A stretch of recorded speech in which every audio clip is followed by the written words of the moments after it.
सुरेश अपनी माँ और अपनी बीवी के साथ लकड़ी के बने हुए घर में रहता है। घर के नाम पर बस एक ही कमरा है, जिसकी भी बारिश पर छत टपकती रहती है। अरे बेटा देख, उसे साथ टपकने लगा। हो, इस बारिश ने तो बहुत तंग करके रखा है।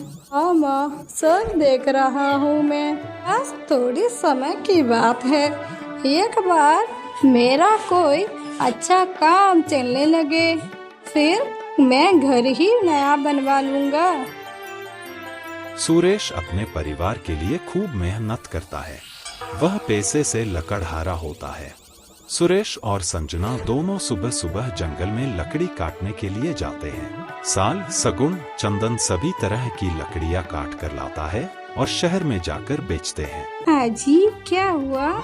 आज आप मेरे बिना ही जंगल जा रहे हैं?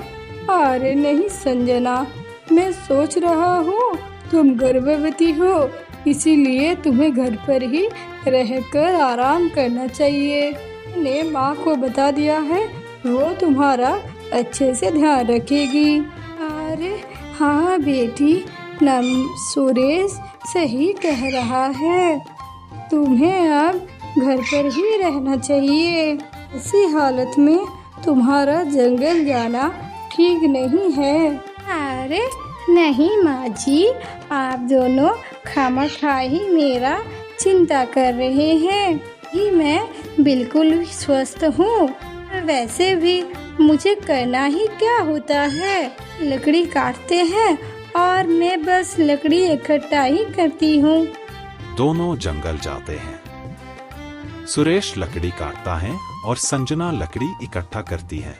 जैसे ही दोनों घर जाने वाले होते हैं, तभी पेड़ के पीछे से शेर की दहाड़ने की आवाज आती है।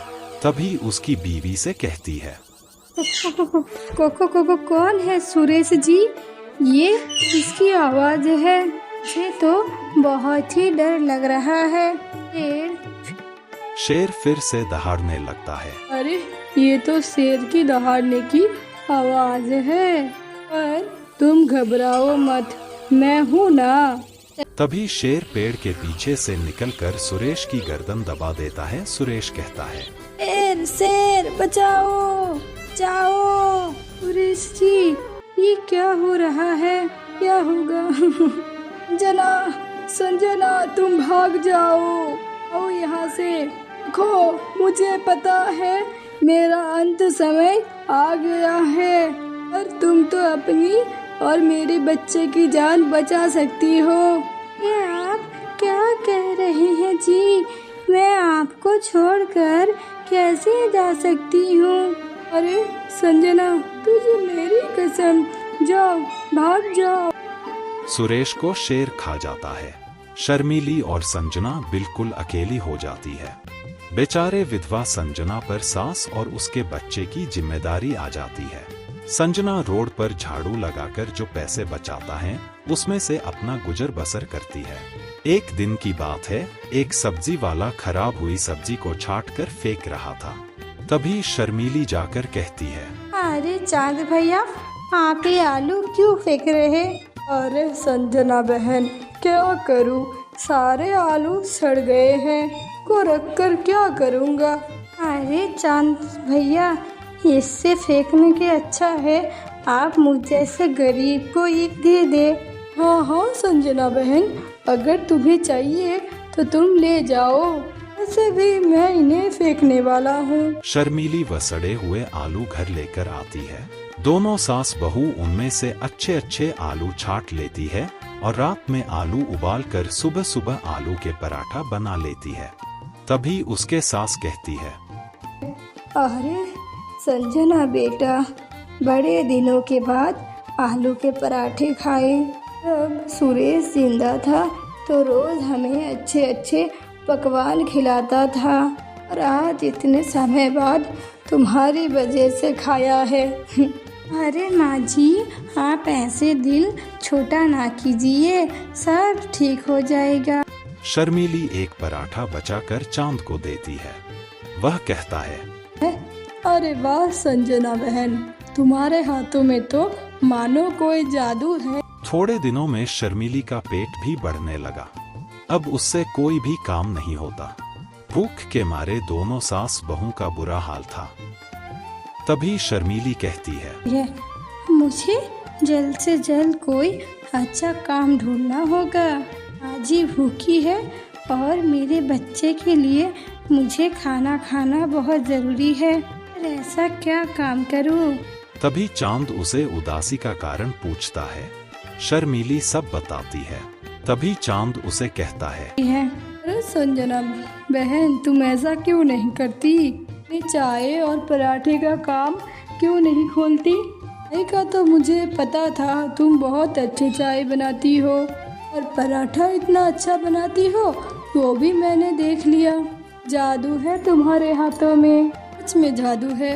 और वैसे भी मेरा सब्जी का धंधा अब बहुत अच्छा चलने लगा है। मैं अपनी सब्जी का व्यापार अब शहर में करूँगा। मेरा ये ठेला रख लो, इसी पर पराठे और चाय बेच लेना। फिर मेरी कोई मदद की जरूरत होगी तो बेझिझक बताना। शर्मीली को चांद की बात बहुत सही लगती है और इस बारे में वह घर जाकर अपनी सास से बात करती है। तभी उसकी सास कहती है, तुम सही कह रही हो बेटा, और इस काम में मैं भी तुम्हारी मदद करूंगी। अगली सुबह शर्मीली और उसके सास आटा बना लेती है और उसमें सारा मटेरियल तैयार कर लेती है। साथ में देसी चाय और मसाला भी तैयार कर लेती है। ये लो बहन, अब संभालो अपना काम। किस चीज की जरूरत होगी तो बेझिझक बताना। शर्मीली चाय बनाती है और उसकी सास पराठा बनाने में उसकी मदद करती है। देखते ही देखते शाम हो जाती है, पर अभी तक एक ग्राहक नहीं आया था। माँ जी, मुझे बहुत टेंशन हो रही है। काम होने को आई है लेकिन अभी तक एक भी ग्राहक नहीं आया। चलना पड़ेगा। वो कैसे माँ जी? शर्मीली के साथ उसे बताती है, एक तो अपने चाय में हमें देसी मसाले डालने पड़ेंगे और जिसकी खुशबू से अपने आप लोग खींचे चले आएं, और दूसरा हमें पराठे का रेट कम करना पड़ेगा। अरे आइए आइए, गर्मा गर्म चाय पराठे खाइए। पराठे तो बहुत खाए होंगे लेकिन ऐसा परोठा कभी नहीं खाए होंगे। आइए आइए, चाय और पराठे खाइए। एक बार खाएगा वो बार बार आएगा। इस तरह उसकी सास की बात सुनकर लोग वहां रुकने लगे और चाय पराठा खाने लगे। उनका चाय पराठा लोगों को इतना पसंद आने लगा कि दूर दूर से लोग चाय पराठा खाने के लिए आने लगे। फिर लोग दोनों सास बहू को आलू पराठा वाली के नाम से जानने लगे। काम अच्छा होने की वजह से दोनों ने अपना ढाबा खोल लिया। लोगों की भीड़ ढाबे पर बहुत होने लगी। दोनों सास बहू बहुत अच्छे से ढाबा चलाने लगे। फिर कुछ ही दिनों में शर्मीली एक बेटी को जन्म देती है। अरे बेटी, आज हमारा इसका सपना सच हुआ। इसका सपना पूरा हुआ। जो वो चाहता था आज वो सब पूरा हुआ। हाँ माँ जी, आप सही कह रही है। दोनों सास बहू ढाबा चलाने के साथ साथ अपनी बच्ची का बहुत अच्छे से ध्यान रखती है।